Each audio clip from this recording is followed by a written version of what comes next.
नमस्कार दोस्तों, उमेश की क्लास में आपका स्वागत है। आज मैं आपके लिए रीजनिंग के इंपॉर्टेंट क्वेश्चन कराऊंगा। पूरा वीडियो देखिएगा ताकि कोई भी क्वेश्चन नहीं छूटे और सभी प्रश्न आपको अच्छे से समझ में आ जाएं। चलिए स्टार्ट करते हैं। पहला सवाल, 2, 3, 4 मतलब 234 का रिलेशन 81 से है, तो 143 का रिलेशन किस संख्या से बनेगा? ये आपके पास चार ऑप्शन है। देखिएगा, 234 और 81 दोनों का डिफरेंस बहुत है। 234 से हमें क्या करना है? 81 बनाना है। अगर आप नंबर एनालॉजी चैप्टर से कोई भी समस्या है तो मैं इसके लिए अलग से वीडियो बना दूंगा, अगर आप मुझे कमेंट करके बताएंगे तो। आज के वीडियो में सभी प्रश्न मिक्स हैं, कोई किसी चैप्टर से है रीजनिंग का, कोई किसी रीजनिंग के चैप्टर से है। अगर आप स्पेशल नंबर एनालॉजी पढ़ना चाहते हैं तो मुझे कमेंट करके बताइएगा, मैं पार्ट वाइज पूरा नंबर एनालॉजी कंप्लीट करा दूंगा। 234 से 81 बनेगा। देखिए आपके पास क्या क्या संख्या है? 2 है, 3 है और 4 है। आपस में जोड़ लो, 2 और 3 5, 5 और 4 कितना हो जाएगा? 9। इन संख्याओं को हमने क्या कर लिया? प्लस कर लिया। 9 हो गया, 9 का कर दो स्क्वायर तो आपको देखो 81 मिल जाएगा। ऐसे ही ये जो संख्या है आप इनको भी क्या करोगे? प्लस करोगे। 1 और 4 5, 5 और 3 मिलकर के कितना हो जाएगा भैया? 8। तो इसका भी क्या कर दो? स्क्वायर। जैसे इनको जोड़ के स्क्वायर किया था, इनको भी जोड़ के स्क्वायर कर दो। 8 का स्क्वायर कर देंगे कितना हो जाएगा? 64 हो जाएगा और 64 आपके सी ऑप्शन में मिल जाएगा। ये आपके सवाल का, प्रश्न का बिल्कुल सही जवाब है। सभी को क्लियर हुआ? अब देखते हैं अगला सवाल। अगला सवाल है 1, 5, 14, 30, 55, 91 क्वेश्चन मार्क। यहां पे देखो एक श्रृंखला है, एक सीरीज है जो बढ़ते हुए क्रम में लग रही है। 1, 5, 14। अगर मैं कहूं कि आप 1 से 5 पे पहुंचेंगे तो 1 में 4 जोड़ेंगे तभी तो 5 पे पहुंचेंगे, और 5 में आप 9 जोड़ेंगे तभी तो 14 पे पहुंचेंगे, और 14 पे 30 पे कब पहुंचेंगे? जब 14 में आप 16 जोड़ दोगे, है ना। और 30 से 25 पे कब, 30 से 55 पे कब जोड़ोगे? जब 25 जोड़ दोगे।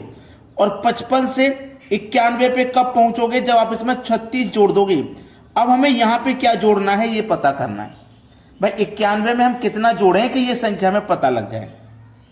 देखिएगा हमने यहां पे कितना जोड़ा है? 4 मतलब 2 का स्क्वायर जोड़ा है। यहां क्या जोड़ा है? 9 मतलब 3 का स्क्वायर। यहां 16 जोड़ा है, 16 मतलब 4 का स्क्वायर। यहां 25 जोड़ा है, 25 मतलब 5 का स्क्वायर। यहां 36 जोड़ा है मतलब 6 का स्क्वायर। अब यहां कितने का भाई? 2, 3, 4, 5, 6 के बाद 7 का स्क्वायर जोड़ेंगे। 7 का स्क्वायर कितना होता है? 49, मतलब 49 जोड़ेंगे। 91 में जोड़ दो 49, ये संख्या पता लग जाएगी। 91 में जोड़ेंगे 49, 91 पहले 9 जोड़ दो 100 हो जाएगा। 100 में जोड़ देंगे 40 मतलब 140। तो यहां कौन सी संख्या आ जाएगी? 140 आ जाएगी।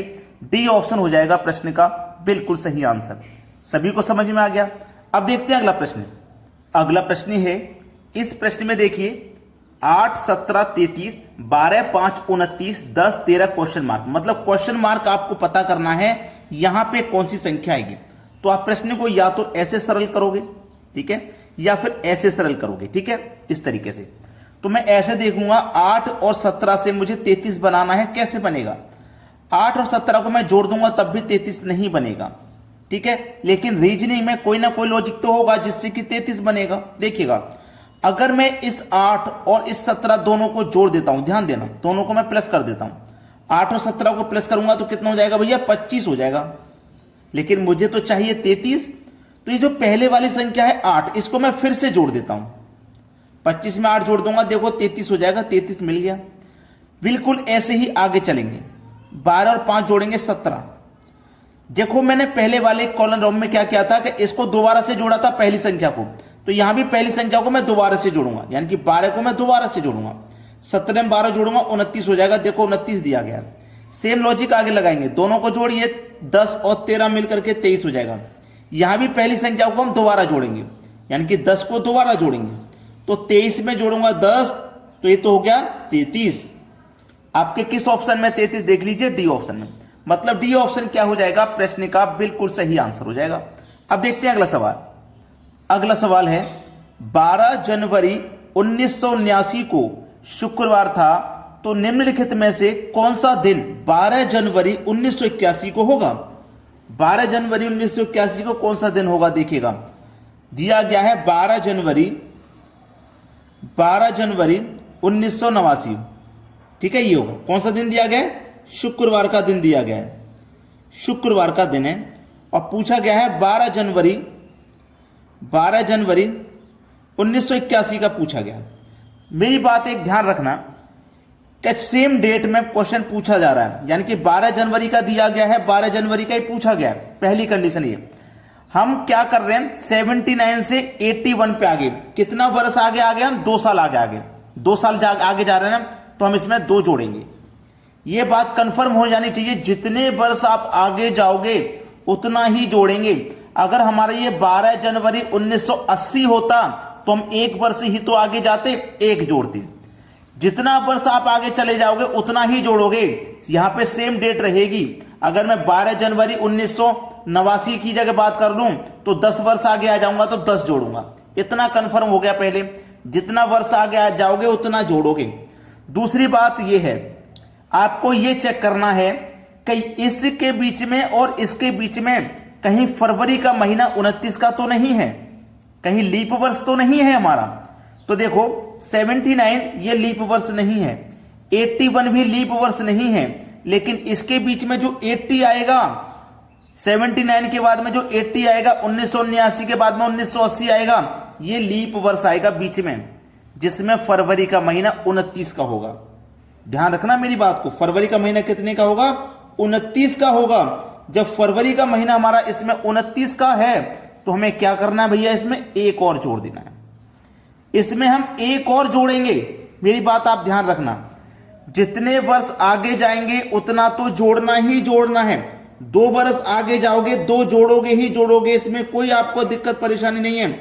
लेकिन जब एक लीप वर्ष आ गया, मतलब फरवरी का महीना कितने का आ गया भैया? फरवरी का महीना 29 का पड़ेगा, इसमें 29 का पड़ेगा। तो जब फरवरी का महीना 29 का पड़ेगा तो एक दिन जो 29वां है वो लग जाएगा, यानी कि इसमें आपको 3 जोड़ने हैं। सवाल खत्म। ये शुक्रवार है ना, शुक्रवार में 3 जोड़ दो, 1 2 3, शनिवार रविवार सोमवार, तो कौन सा दिन आ जाएगा भैया? यहां पे सोमवार का दिन आ जाएगा। ये बिल्कुल सही जवाब है, सोमवार, बी ऑप्शन। क्लियर हुआ सभी को? अगर लीप वर्ष नहीं होता बीच में तो हम 2 ही जोड़ देते, शुक्रवार में 2 जोड़ देते, तो शनिवार रविवार, आपका आंसर रविवार हो जाता। आप याद रखना, जितने वर्ष आगे जाओगे उतना तो जोड़ना ही है। जितने लीप वर्ष बीच में पड़ेंगे, जिनमें फरवरी के महीना 29 का होगा, वो भी जोड़ना है आपको। चलिए अब देखते हैं अगला सवाल। अगला प्रश्न है, मूवमेंट शब्द को कितने तरह से क्रमबद्ध कर सकते हैं? कहने का मतलब है मूवमेंट शब्द में जो अल्फाबेट इस्तेमाल हुए हैं इनको हम कितनी तरीके से क्रमबद्ध कर सकते हैं, कितनी तरीके से लिख सकते हैं। तो याद रखना, आपको करना क्या है, इनको गिन लेना है। कितने अल्फाबेट है? 1 2 3 4 5 6 अल्फाबेट है ना, तो आपको क्या लिखना है? फैक्टोरियल 6, फैक्टोरियल 6 लिखना है। दूसरी बात, बटे में आपको लिखना है जितने अल्फाबेट सबसे ज्यादा बार रिपीट हुए हैं। तो एम आपका 2 बार रिपीट हुआ है सबसे ज्यादा, तो 2 फैक्टोरियल यहां पे आ जाएगा। ठीक है, ऊपर लिखना है जितने अल्फाबेट है उतना फैक्टोरियल, और जो सबसे ज्यादा बार रिपीट हुआ है वो नीचे लिख लेना है। अब देखो 6 फैक्टोरियल है ना, 6 से आपको मल्टीप्लाई करते हुए 1 तक आ जाना है। ये बात आप जानते हैं सभी, जितना फैक्टोरियल होता है उतने से मल्टीप्लाई करते हुए 1 तक आना है। नीचे 2 फैक्टोरियल है तो 2 से मल्टीप्लाई करते हुए 1 से आना है। तो 2 गुणे 1 से ये 2 गुणे 1 तो कट ही जाएगा। 6 पंजे 30, 30 का गुना 4 से करो 120, 120 का गुना 3 से करो 360।